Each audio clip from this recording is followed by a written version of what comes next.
الحمدللہ رب العالمین والعاقبۃ للمتقین والصلاۃ والسلام علی حبیبہ الکریم اما بعد اعوذ باللہ من الشیطان الرجیم بسم اللہ الرحمن الرحیم۔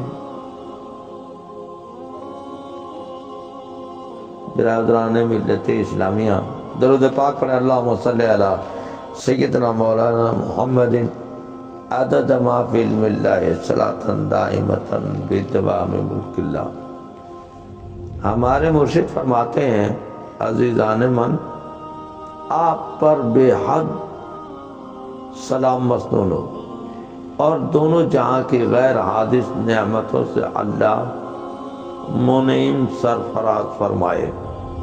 انسان دو خوبیوں سے مزین ہے، ایک ظاہری خوبی ہے اور وہ ہے عقیدہ، جو قرآن و حدیث، فقہ، اجماع، قاعدہ اہل سنت و جماعت کے موافق ہے۔ یہ عقیدہ صحیح ہے اور نیک عمل ہے۔ فرائض، واجبات، سنن و مستحبات پر عمل پیرا ہونا اور منہیات، مکروہات اور شبہات والی باتوں سے بچنا کامیابی و کامرانی کے ثمرات کی نوید ہے۔ ایسے ہی انسان میں باطنی خوبیاں بھی ہوتی ہیں، جیسا کہ صحیح بخاری شریف اور مسلم میں بھی ہے کہ حضرت عمر فاروق رضی اللہ تعالی عنہ سے روایت کی گئی ہے کہ آپ فرماتے ہیں کہ ایک اجنبی آدمی میرے آقا صلی اللہ علیہ وسلم کے پاس آیا اور عرض کیا، یا حضرت اسلام کیا ہے؟ آپ نے ارشاد فرمایا، کلمہ شہادت، نماز، زکوٰۃ کا ادا کرنا، رمضان کے روزے رکھنا اور صاحب استطاعت کا حج کرنا، اسی کا نام اسلام ہے۔ اس اجنبی نے فرمایا، بالکل درست فرمایا آپ نے۔ اس پر ہم اور صحابہ نے تعجب کیا کہ یہ شخص سوال بھی کرتا ہے اور تصدیق بھی۔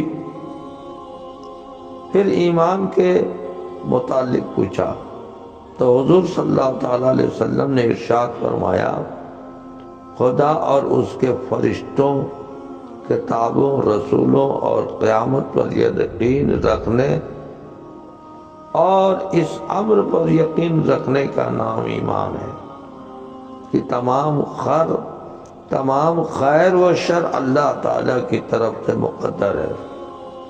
اس سائل نے پھر آپ صلی اللہ تعالیٰ علیہ وسلم سے سوال کیا کہ احسان کیا ہے؟ تو آپ نے فرمایا، احسان وہ ہے کہ اللہ تعالیٰ کی عبادت ایسے کرو گویا کہ تم اس کو دیکھ رہے ہو۔ اگر تم نہیں کر سکتے تو یہ خیال کرو کہ وہ تم کو دیکھ رہا ہے۔ اس حدیث سے مبارک سے معلوم ہوا کہ عقیدہ و عملوں سے الگ ایک باطنی خوبی ہے جس کا نام احسان ہے، اور حقیقتاً ہم اسی کو ولایت کے نام سے جانتے اور پکارتے ہیں۔ بزرگان دین، صوفیاء کرام پر جب اللہ تعالیٰ کی محبت کا غلبہ ہو جاتا ہے، جس کو صوفیاء فناء قلب کہتے ہیں، اس وقت اس کا دل اپنے محبوب کے دیدار اور مشاہدے میں ڈوبا رہتا ہے۔ اس وقت اس کو کسی غیر کا خیال نہیں آتا۔ اپنے اور مخلوق کے افعال اس کی نگاہوں سے غائب ہو جاتے ہیں، صرف حقیقی فاعل کا فعل محسوس ہوتا ہے۔ اس غلبہ محبت میں فناء قلب میں سالک اپنے آپ کو بھی بھول جاتا ہے۔ یہ مشارب قلب کی صفت ہے۔ مشارب قلب میں فنا ہونے کی صفت ہے۔ الہی تجلیات افعالیہ کا فیض جو تو نے حضور صلی اللہ تعالی علیہ وآلہ وسلم کے قلب سے حضرت آدم علیہ السلام کے قلب میں القاء فرمایا، وہ فیض میرے بھی قلب میں میرے مرشدان گرامی کے طفیل القاء فرما۔ ایسا کیوں کہا جاتا ہے؟ در حقیقت یوں ہے کہ آپ ڈائریکٹ نہ خدا سے مل سکتے ہو اور نہ نبی سے مل سکتے ہو۔ نبی صلی اللہ تعالی علیہ وسلم کا دیدار بواسطے مرشد ہوتا ہے، ان کا فیض، ان کا انوار مرشد کے واسطے سے آتا ہے، اس لیے وسیلہ طلب کیا جاتا ہے۔ حسن رضا فرماتے ہیں کہ وہ اگر جلوہ کریں کون تماشائی ہو، حضور صلی اللہ تعالی علیہ وسلم اپنا جلوہ دکھائیں تو دیکھے گا کون؟ دیکھنے کے لیے وہ آنکھ نہیں ہے، دیکھنے والا کوئی نہیں ہوگا، اس لیے کہ وہ اللہ کے نور سے ہیں، اور اللہ کا دیدار بھی دنیا میں نہیں ہو سکتا۔ خواب میں امام ابو حنیفہ نے جو کچھ دیکھا، دیدار کیا، وہ خواب میں کیا، ظاہر میں نہیں ہو سکتا۔ ٹھیک، اب ایک بات بتائیے، ولایت اس کو کہتے ہیں جو اللہ کے عشق میں مستغرق رہے، جو اللہ کے ذکر میں ہر وقت مشغول رہے۔ ہاں، جیسے اللہ تبارک و تعالیٰ نے ایمان والوں سے خطاب کیا ہے کہ اے ایمان والو اللہ کا کثیر ذکر کرو، تو اللہ تعالیٰ کا کثیر ذکر کیسے ہوگا؟ کون کر سکتا ہے کثیر ذکر؟ آدھا گھنٹہ، ایک گھنٹہ زیادہ سے زیادہ کوئی بیٹھے گا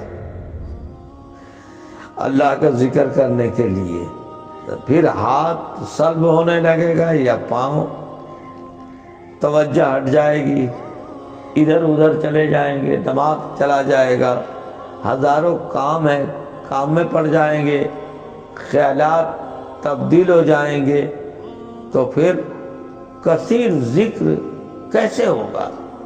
اللہ اکبر، کثیر ذکر کیسے ہو سکتا ہے؟ ممکن نہیں ہے، مگر مرشد کامل اگر آپ کو مل گیا تو وہ آپ کے لطائف کو ذاکر کر دے گا۔ بالفرض مان لیں کہ وہ لطائف عالم امر کے 5 لطائف ہیں، ذاکر کر دیا، اور مشارب قلب، مشارب روح، مشارب خفی، مشارب اخفا اور مشارب سر میں تصرف کر کے فنا کر دیا۔ اب یہ 5 لطائف اللہ کے ذکر میں 24 گھنٹہ مصروف ہیں، 24 گھنٹہ، 1 منٹ بھی ادھر ادھر نہیں۔ تو بتائیے، جو جس سے محبت کرتا ہے، جو جس سے محبت کرتا ہے اسی کا تذکرہ کرتا، مگر کسی بھی محبت کرنے والے کو بھی نہیں دیکھا ہوگا آپ نے اتنا تذکرہ کرنا، اتنا ذکر کرنا، وہ اللہ والے کرتے ہیں۔ ٹھیک، اللہ والے کرتے ہیں، تو یہ 5 لطیفے فنا ہو کر کے اللہ کے ذکر میں لگتے ہیں، چلتے ہیں، پھرتے ہیں، اٹھتے ہیں، کھاتے ہیں، سوتے ہیں، جاگتے ہیں، مگر یہ ذکر میں لگے ہوئے ہیں 24 گھنٹہ اللہ کا ذکر کرتے ہیں۔ اور یہ ذکر کس نے دیا؟ یہ جاری کس نے کیا؟ مرشد کامل نے۔ اس کے جاری کرنے کی وجہ سے، تصرف کرنے کی وجہ سے آپ کو لطائف میں فنائیت حاصل ہوئی۔ جو 24 گھنٹہ اللہ کے ذکر میں لطائف مشغول ہے، اللہ اکبر، تو کس نے کیا؟ یہ مرشد نے کیا۔ اور جب مرشد نے کیا، کتنا بڑا احسان کیا، ہاں، کہ حقیقت رویا میں لکھا ہوا ہے کہ مرشد کا احسان کبھی اتار نہیں سکتے۔ اگر مرشد کو مرید کاندھے پہ رکھ کر ساری زندگی خانے کعبے کا طواف کراتا رہے، پھر بھی مرشد کا احسان نہیں اتار سکے گا، کہ مرشد نے آپ کو ولی اللہ بنا دیا، اللہ کا دوست بنا دیا، اللہ کے ذکر میں آپ مشغول ہو گئے، 24 گھنٹہ آپ کے لطائف اللہ کا ذکر کر رہے ہیں، ذکر میں لگے ہوئے ہیں۔ یہ کس نے کیا؟ تو کثیر ذکر کرنے والوں کی فہرست میں آپ کا نام لکھ دیا گیا۔ پھر وہ کون ہوئے؟ جس کا نام لکھا گیا ولی اللہ ہے۔ وہی تو ولی اللہ ہے نا، اسی کو تو ولی اللہ کہتے ہیں، اسی کو تو احسان کہا جاتا ہے، ہاں، کہ کسی اور کا خیال نہ آئے اللہ کے سوا، اسی میں غرق ہے، مستغرق ہے لطائف سارے۔ اللہ اکبر۔ یہ نعمت کہاں سے ملی آپ کو؟ یہ فیض کہاں سے ملا؟ یہ آپ کے مرشد نے دیا۔ اب ایسے مرشد کے ساتھ آپ کو کیسا کرنا چاہیے؟ سرکار مدینہ صلی اللہ تعالی علیہ وسلم سے جب صحابہ کرام ملنے کے لیے آتے تھے تو بے حد ادب کرتے تھے، اور تحفہ تحائف لے کر کے آیا کرتے تھے۔ سرکار مدینہ صلی اللہ تعالی علیہ وسلم اسے قبول کرتے تھے۔ اے میرے دوستو، لہذا مرشد کو نظر انداز نہ کرنا، یہ ولایت ہے کہ اللہ کے ذکر میں مشغول رہو ہر وقت۔